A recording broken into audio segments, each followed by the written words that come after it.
नमस्कार विद्यार्थी मित्रांनो, नुकतंच एमपीएससीने 13 मेला एक प्रसिद्धी पत्रक दिलं ज्याद्वारे ऑप्टिंग आउट पद्धत बंद होणार आहे.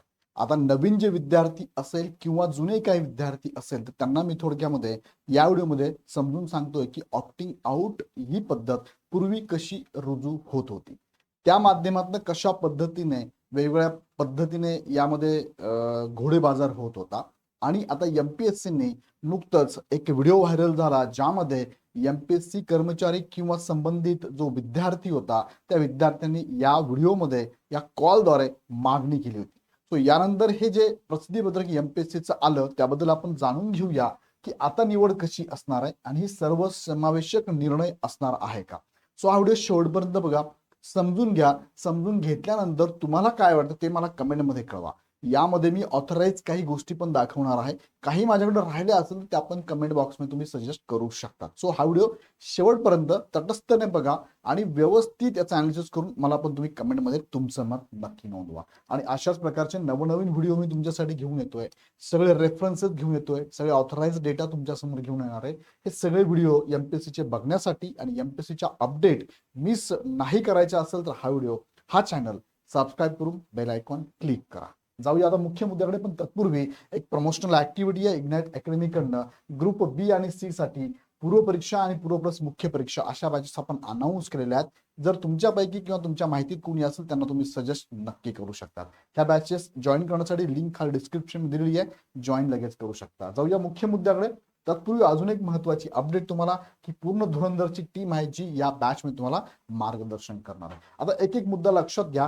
13 मेला हे एमपीएससीचं नोटिफिकेशन आलेलं आहे आणि त्यात त्यांनी सांगितलेला हा जो पहिला पॉईंट आहे, ह्या पहिल्या पॉईंट मधलं कोणता पर्याय रद्द केला तर 2 पर्याय रद्द केले त्यांनी. बघा, एक पहिला आहे भरती प्रक्रियेतून बाहेर पडणे ज्याला आपण ऑप्टिंग आउट म्हणतो, आणि संमती विकल्प देणे ज्याला कन्सेंट म्हणतो आपण. गिव्हअप किंवा ऍक्सेप्टन्स म्हणजे मला हे पद नकोय किंवा हे मला पद पाहिजे अशा संदर्भातलं गिव्हअप किंवा ऍक्सेप्टेड हे दोघंही रद्द करण्यात आलेले आहे. आता हे का रद्द करले याची पार्श्वभूमी थोडक्यात आपण समजून घेऊया की पूर्वी निवड कशी होत होती. पूर्वी बघा, एक्झाम्पल घेतलं मी, कंबाईन ग्रुप सी ची ऍड आहे. ग्रुप सी मध्ये हे पद आहेत 6 प्रकारचे. क्लर्क आहे, टॅक्स असिस्टंट आहे, टेक्निकल असिस्टंट आहे, इंडस्ट्रियल ऑफिसर, एक्साइज पीएस आहे आणि एएमव्ही आहे. उदाहरणार्थ ए नावाच्या एका विद्यार्थ्याने काय केलंय, हा ए नावाचा विद्यार्थी याने फॉर्म भरला आणि फॉर्म भरत असताना तो असं म्हणूया की 6च्या 6 एक्झामला पात्र असल्यामुळे त्यांनी फॉर्म भरताना 6 पदांसाठी इथे फॉर्म भरलाय पूर्व परीक्षेचा. ओके, पूर्व परीक्षेला फॉर्म भरला. आता पूर्व परीक्षा दिल्यानंतर याचा निकाल लागणार आहे. याचा निकाल कसा लागतो बघा, याचा निकाल अशा पद्धतीने, पूर्व परीक्षेनंतर निकाल कसा लावला जातो तर ही ऑथराईज बातमी एमपीएससीच्या वेबसाईटवरनं या एक्झाम संदर्भातली घेतली मी. पूर्व परीक्षेचा निकाल कसा लागतो बघा, त्यात पहिलाच पॉईंट आपल्यासाठी महत्वाचा आहे. भरावयाच्या प्रत्येक संवर्गाकरिता, आता संवर्ग म्हणजेच काय बरं, पदे. किती पदे आहेत, 6 वेगवेगळी पदे आहेत. तसेच लिपिक टंकलेखक संवर्गाच्या बाबतीत प्रत्येक नियुक्ती प्राधिकरण, आता लिपिक टंकलेखकला काय झालंय, साधारणतः 200-300 प्राधिकरण असू शकतात, आहेत प्रत्येक वेळेस येतात ना, त्यानुसार स्वतंत्रपणे निकाल जाहीर करण्यात येईल. म्हणजेच काय, पद 6 आहेत तर 6 प्रत्येक पदाचं. उदाहरणार्थ क्लर्क हे पदाचं आहे, क्लर्क ह्या पदाची पण सेपरेट तुम्हाला निकाल लागणार पूर्व परीक्षेचा, टॅक्स असिस्टंटचा, टेक्निकल सगळ्यांचा सेपरेट सेपरेट निकाल लागणार असं त्यांनी ह्या ऍड मध्ये सांगितलेलं आहे. आणि त्यानंतर जेव्हा विद्यार्थी मुख्य परीक्षेला जातो, मुख्य परीक्षेला गेल्यानंतर हा विद्यार्थी मुख्य परीक्षा देणार आणि मग मुख्य परीक्षेनंतर निकाल कसा लावला जातो ते पण त्यांनी यात सांगितलं निकाल प्रक्रियेमध्ये. म्हणजे काय, महाराष्ट्र अराजपत्रित गट ब त्यामध्ये पण येऊ शकतात आणि गट क संयुक्त मुख्य परीक्षा व सहाय्यक मोटार वाहन निरीक्षक ही सेपरेट होती मुख्य परीक्षा म्हणून त्यांनी सेपरेट दिलेलं आहे. मुख्य परीक्षेमधून भरावयाच्या विविध संवर्गाकरिता, आता विविध संवर्ग म्हणजे काय, विविध काय म्हणूया आपण याला, विविध पदांकरिता पदे आहेत. जसं की गट क मध्ये किती सांगितलं तुम्हाला मी, 6 पदे आहेत. मी गट क चं एक्झाम्पल तुमच्यासाठी घेतलेलं आहे. स्वतंत्र निकाल प्रक्रिया राबवण्यात येईल. म्हणजेच काय, यामध्ये क्लर्कचा कट ऑफ सेपरेट लावला जाईल, त्यानंतर याला टॅक्स असिस्टंट जो असेल त्याचाही कट ऑफ सेपरेट लावला जाणार आहे. ओके, सगळे 6 पद आहेत, त्यांचा सेपरेट कट ऑफ लागला. मग आता पूर्वी अशी निवड होत होती, कशी, मुख्य परीक्षेचा निकाल लागल्यानंतर याला इंटरव्ह्यू नसतो. गट ब अराजपत्रित आणि गट कला फक्त पीएसआय सोडला तर इथून पुढे त्याला पण नसणार. मग निकाल असा लागायचा, पहिले जनरल मेरिट लिस्ट लागायची. जनरल, अगदी top to bottom general merit list म्हणतो आपण त्याला. ओके, सगळ्यांची. त्यानंतर संवर्ग प्रसिद्धीक्रम तुम्हाला द्यायचा होता. उदाहरणार्थ हा ए नावाचा विद्यार्थी आहे आणि हा जनरल मेरिट लिस्ट नुसार त्यांनी पाहिलं मला किती मार्क पडले आणि भरताना 6 पोस्टला मी पात्रतेमध्ये बसत होतो. मग मी इथे पसंतीक्रम देणार आहे. मग हा विद्यार्थी काय करायचा, मला पहिलं पद पाहिजे excise PSI. Okay, cut off मध्ये बसतो मला एक्साइज PS द्या. दुसरं पद मला पाहिजे टॅक्स असिस्टंट, तर ते बसत असेल त्यामध्ये मला द्या. तिसरं पद मला पाहिजे उदाहरणार्थ इंडस्ट्रियल ऑफिसर. बस मी 3, मला बाकीचे पद नकोय. मी आता उदाहरण म्हणून 3च घेतो, बाकीचे पद नकोय मला. जरी मी सिलेक्शन होत असेल मला नकोय. पसंतीक्रम देऊन टाकला मी बघा 1 2 3, किंवा एखाद्याला वाटलं तो चौथा पसंतीक्रम देऊन टाकला. जेवढे आहेत तेवढे पसंतीक्रम देऊन टाकले मी 6 चे 6. उदाहरणार्थ इथे दिलं मी इंडस्ट्रियल टेक्निकल असिस्टंट दिला. त्यानंतर इथे AMV आहे तर सेपरेट लागतो, त्यामुळे त्याचा विचार आपण थोडा बाजूला ठेवूया. 5व्या नंबरचं जे पद आहे ते क्लर्क आहे. क्लर्कचं प्राधिकरण निहाय, ठीक आहे, हे पण देऊन टाकला. ओके, दिले मी पद. मग काय व्हायचं, तात्पुरती निवड यादी लागायची. मग तात्पुरती निवड यादी कशी लागायची, प्रत्येक पद निहाय, बरोबर की नाही. प्रत्येक पद निहाय म्हणजे कशी लागणार आहे. उदाहरणार्थ इथे पहिलं पद जे आहे त्या पहिल्या पदचा विचार केला, एक्साइज PSI ची तात्पुरती निवड यादी लागली. नंतर काय, टॅक्स असिस्टंटची सेपरेट लागली. IO ची, TA ची, क्लर्कची, यांची काय सेपरेट निवड यादी लागली. बघा यांची काय झाली आहे, सेपरेट निवड यादी लागलेली आहे. आणि या सेपरेट निवड यादीमध्ये हा A नावाचा जो विद्यार्थी आहे याची निवड झाली आहे सगळ्याच ठिकाणी. 5च्या 5 ठिकाणी चांगले मार्क, टॅलेंट आहे. साहजिक आहे, ज्या विद्यार्थ्याला चांगले मार्क आहेत, जो रँकर आहे, तो विद्यार्थी सगळ्या ठिकाणी असू शकतो ना. सुरुवातीपासून तो फॉर्म भरताना अर्हतेमध्ये सगळ्याच ठिकाणी होता, त्याचा नंबर लागला सगळ्याच ठिकाणी. कारण हा A नावाचा विद्यार्थी काय, टॅलेंट म्हणा किंवा चांगले मार्क पडले, हुशार आहे, बऱ्याच दिवसांनी अभ्यास करतोय आहे, मग त्याचं सगळ्या 5 ठिकाणी सिलेक्शन झालं. मग आता काय करायचं बाबा, हा विद्यार्थी जरी 5 ठिकाणी सिलेक्ट झाला तर सरकारी नोकरी करताना ऍट अ टाइम 5 ठिकाणी नोकरी कशी करणार आहे, नाहीच करू शकत आहे, बरोबर की नाही. मग MPSC दिलंय ऑप्टिंग आउट म्हणजे काय, मला ही नोकरी नकोय. मग आता त्याला चॉईस मिळाली, बरं सांग आता बाळा तुला ह्या 5 पैकी कोणत्या ठिकाणी पाहिजे, कोणत्या ठिकाणी नको पाहिजे. मग आता हा बाळ हुशार होता, हा बाळ काय करायचा, हा ऑप्टिंग आउट जो ऑप्शन आहे ना, हा ऑप्टिंग आउट कशासाठी केला जायचा, तर ऑप्टिंग आउटचा महत्वाचा मुद्दा हा होता की हे विकल्प काय घेतले जायचे, तर रिक्त जागा निश्चित करण्यासाठी. बाबा ही जागा रिक्त राहणार आहे का, याने जर ऑप्टिंग आउट दिले 4 ठिकाणी, तर ह्या 4 ठिकाणी जागा रिक्त राहणार ना, तर पुढच्या उमेदवाराला तिथे संधी मिळणार होती. बरं, हा 4 ठिकाणी 4 उमेदवारांना अडकून ठेवलंय त्यांनी. लक्षात घ्या, 4 उमेदवारांना, कदाचित असे भरपूर असू शकतात, हा एक नाही, असे भरपूर बाळ आहे, टॅलेंटेड बाळ आहे, ते की 4 जागा अडकून ठेवल्यात. मग त्याला विचार, बाबा ऑप्टिंग आउट कर, तुला जिथं नको पाहिजे तिथं नको देऊ ना, सोडून दे ना मग हे आता.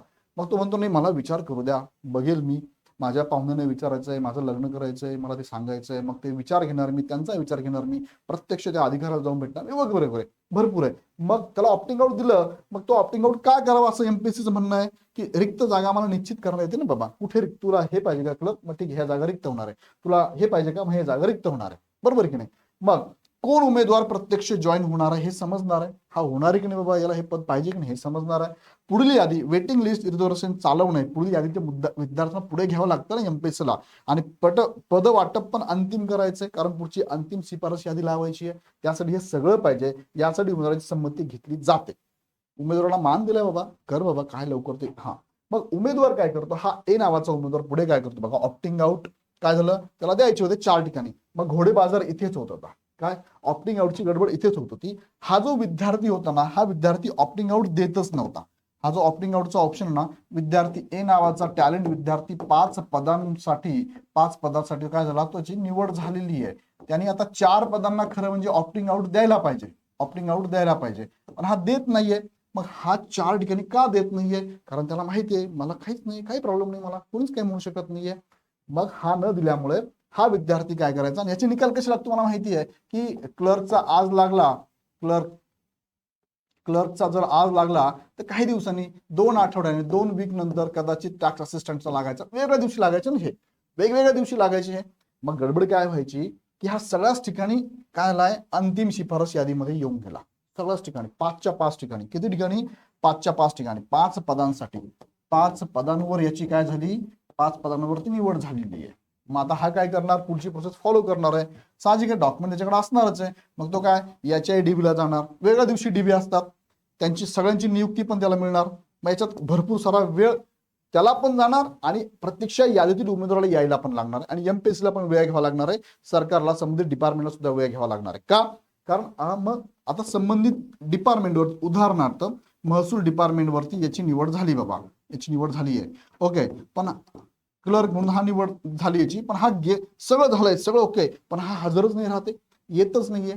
त्याला काहीतरी कारण देतो, मेल टाकतो, हो मी येणार आहे पण मी पर्सन माझं असाचे कारण आहे, असे रिझन आहे, असंच आहे, आजारी आहे, मेडिकल सर्टिफिकेट आहे. मग हा जातच नाहीये खरं म्हणजे. मग काय होते, खूप वेळ जातो आणि विनाकारण ही प्रतीक्षा यादीतील उमेदवारांना इथे संधी मिळतच नाहीये. मग काय होतंय, हे सगळ्यांना माहिती झाल्यानंतर या प्रोसेसला, ऑप्टिंग आउटच्या प्रोसेसला हा काय करतो, हा संबंधित उमेदवाराकडून याच्यानंतर जो उमेदवार लागणार ना, हा या ए नंतर पुढचा जो बी नावाचा उमेदवार आहे ए नंतर, हा काय करतो, याला शोधतो, याचा नंबर शोधतो, त्याला कॉल करतो, अरे तू ऑप्टिंग आउट देत, जर तू दिलं तर तू गेला पुढे, त्या पुढचं पद घेतलं की माझा नंबर लागेल ना, मला दे ना मग ही जागा खाली करून. मग हा थोडा भाव खायचा, नाही नाही नाही मला थोडं आहे, बघतो मी, चेक करतो, सांगतो मी तुला, मध्यस्थी टाक, हे टाक, ते टाक, आणि असा घोडे बाजार चालवायचा. असं असं बघ मला अडचणी असं असं होत असेल बघ, जाऊ दे मी काय, जाऊ दे बघू नंतर. मग काय, त्याने जर नाही टाकलं ऑप्टिंग आउट, ही लांबायची प्रोसेस आणि पुढे पुढेच चालायची. आणि जेव्हा नियुक्तीनंतरही त्याचा मेल रिप्लाय नाही आला, त्याने ऍक्सेप्ट नाही केला, गिव्ह अप नाही केलं, तर मग अडचण यायची. मग झालं काय, एमपीएससीने याच्यामध्ये आता काय केलंय, ऑप्टिंग आउट हा पर्यायच रद्द केलाय. आत्ताची नोटीस आहे, हा पर्याय रद्द केल्यामुळे झालं काय, आता आता बघा काय होणार आहे आता, तर हा जो 3 नंबरचा पॉईंट आहे ना, हा खूप महत्वाचा असणार आहे. आणि आता रिसेंटली आपले सचिव जे आहेत त्यांनी पुढारी न्यूजला इंटरव्ह्यू पण दिलाय, काल संध्याकाळी पब्लिक झाला, तो थोडा डिले झाला म्हणजे माझ्याकडून पाहण्यात. तर त्यामध्ये सांगण्यात आलंय की आम्ही आता इथून पुढे उमेदवारांची जर नियुक्ती झाली असेल, त्यांनी जसं नोटीसमध्ये पण सांगितलंय त्या, की निवड जर झाली असेल तर पुढच्या ज्या संवर्गासाठी आम्ही त्याची वाट बघणार नाही, आम्ही तात्काळ पुढच्या उमेदवाराला इथे बोलवून घेऊ, असं त्यांनी काय सांगितलंय त्या काय म्हणजे इंटरव्ह्यू मध्ये सांगितलंय. पण लिखित स्वरूपात जे त्यांनी दिलेलं आहे त्या याच्यामध्ये त्यांनी सांगितलंय की आम्ही प्रत्यक्ष यादी ठेवणारच नाही, बहुसंवर्गीय पदांसाठी एक्झामसाठी आम्ही प्रत्यक्ष यादी नाही ठेवणार आहे. का ठेवणार नाही, याचा अर्थ असा झाला की आम्ही लगेच नियुक्ती देऊन टाकणार तिथे, उगाच ठेवणार नाही प्रत्यक्ष यादी, केवळ चालते ती, असं होणार नाही, असं त्यांनी वाक्य पण वापरलंय. आता बहुसंवर्गीय पदांमध्ये केडरमध्ये, मल्टी केडर म्हणतो आपण त्याला, हे कंबाईन मध्ये पण येतात, ग्रुप बी आणि ग्रुप सी आणि राज्यसेवेमध्ये पण आहे. आता याच्याबद्दल बराच गोंधळ आहे, त्याच्यावरती सेपरेट मी व्हिडिओ घेतो, मला तुम्ही कळवा, सेपरेट व्हिडिओ घेतो मी मला. पण हे आता रद्द केलं, हे रद्द झालं म्हणजे होणार काय, की डायरेक्ट अंतिम शिफारस यादी लागणार आहे. पण याच्या आधी मग हा प्रॉब्लेम सॉल्व्ह करावा लागेल ना. सर त्या ए नावाच्या उमेदवाराची निवड 5 ठिकाणी झाली आहे, 5 पदांवर निवड झाली आहे, 5 पदांसाठी. मग याचं काय करायचं आता, मग काय होणार, यांनी काय केलंय संवर्ग पसंतीक्रम, मी 3 नंबर केले, 2 नंबर, हा 2 नंबर, इथे काय केलंय, निवड तात्पुरती निवड यादी संवर्गानुसार लागली ना. म्हणजे बघा, क्लर्क साठी कोण कोण पात्र झालं याची यादी लागलेली आहे, टॅक्स असिस्टंट साठी कोण कोण पात्र झालं याची यादी लागलेली आहे, टेक्निकल असिस्टंट कोण पात्र याची यादी लागली आहे, संवर्गानुसार लागली गेलेली आहे. पण मग ही यादी लागण्याच्या अगोदर मग काय होणार, लागल्यानंतर संवर्ग पसंतीक्रम विचारात घेतला जाणार. बघा म्हणजे हा दुसरा पॉईंट खूप महत्वाचा असेल. जेव्हा त्यांनी पसंतीक्रम दिला होता, संवर्ग पसंतीक्रम त्यांनी दिला होता, काय दिला होता, अशा पद्धतीने होता बघा, मला 1 नंबर एक्साइज पीएस पाहिजे, जर हे नाही भेटलं तर मला टॅक्स असिस्टंट द्या.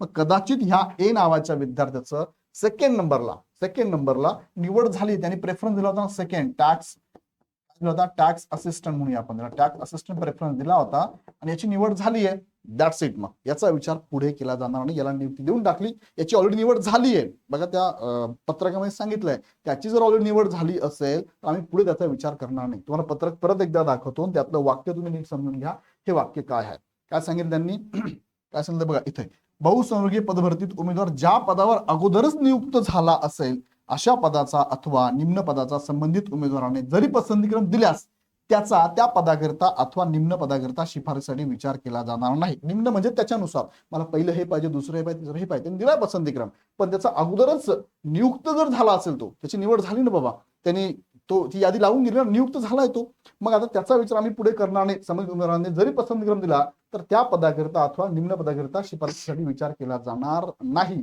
आणि ह्या दिनांकापासून लागू पण झालाय, असं याच्यात सांगितलेलं पण आहे. मग याचाच अर्थ काय होणार आहे, महत्वाचं काय राहणार आहे, त्यांनी दिलेला जो पसंतीक्रम आहे, संवर्ग पसंतीक्रम असणार आहे ना, यानुसार आम्ही त्याची निवड करून टाकू. कळलं मी काय म्हणतोय, ऑप्टिंग आउट ऑप्शन बंद होऊन जाईल, नंतर संवर्ग पसंतीक्रमानुसार फायनल होईल, तात्पुरती निवड यादी लागेल आणि अंतिम शिफारस यादी लागेल. कदाचित ही तात्पुरती निवड यादी लागते की नाही, का लागेल ही माहितीये का, याच्यानंतर काय असतं, डीव्ही असतो तुमचा, नाही का, डीव्ही होतो आणि डीव्ही नंतर मग तुमची अंतिम निवड यादी होते, म्हणून ही तात्पुरती निवड यादी लागेल आणि अंतिम शिफारस यादी डायरेक्ट नियुक्ती दिली जाणार आहे. सो संवर्ग पसंतीक्रम महत्वाचा, एमपीएससी याचा विचार करणार का, तर तोच केला जाऊ शकतो असा हा अनुमान मी तुम्हाला सांगितला. पटतोय का, समजतोय का, मला कमेंटमध्ये कळवा. किंवा वेगळं तुमचं काय मत असेल तेही कमेंटमध्ये कळवा. वेगळं तुम्हाला वाटतंय किंवा वेगळं काय नोटिफिकेशन तुमच्याकडे असेल एमपीएससी ते पण मला कळवा. कारण मग काय होणार, बरेच विद्यार्थ्यांना नाही नाही तुम्ही चुकीचं बोलताय, तुम्ही असं बोलताय, तुम्ही चुकीचं बोलताय. बघा, एमपीएससीने त्याचे प्रसिद्धी पत्रक दिलेलं आहे 13 मेचं, त्याचा अर्थ मी लावण्याचा प्रयत्न करतो की हे असं असं होण्याची शक्यता आहे. अजून एमपीएससीने असंच होईल असं वेगळ्या पद्धतीने विश्लेषण करून काय सांगितलेलं नाहीये. कालची सचिव साहेबांची इंटरव्ह्यू पण मी बघितली, त्यामध्ये पण त्यांनी हे सांगितलेलं आहे. सो यानुसार अशाच पद्धतीने विचार करून आणि त्या लिखित स्वरूपाचा अर्थ पण मी तुम्हाला सांगितला असाच होऊ शकतो. सो आता अशी असू शकते निवड प्रक्रिया. आता यावरती लक्षात घ्या, संवर्ग पसंतीक्रम महत्वाचा, एमपीएससी याचा विचार खूप जास्त करेल. सो इथून पुढे उमेदवारांना हे लक्षात घ्यावं लागेल, पसंतीक्रम देताना विचार करावा लागेल. याबद्दल तुमचं मत काय तटस्थपणे कमेंटमध्ये मांडा.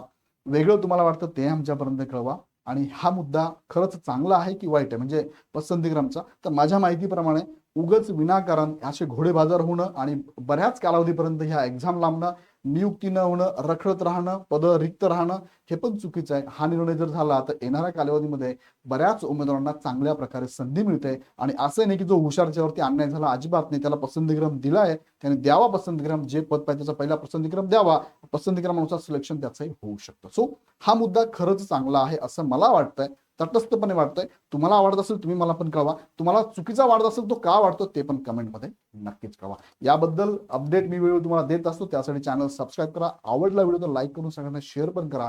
आणि अधिक माहितीसाठी ह्या नंबरला कॉल करा. अदरवाईज आमचे इग्नाइट अकॅडमीचे कोर्सेस तुम्ही ऍप डाउनलोड करून डायरेक्ट जॉईन पण करू शकता.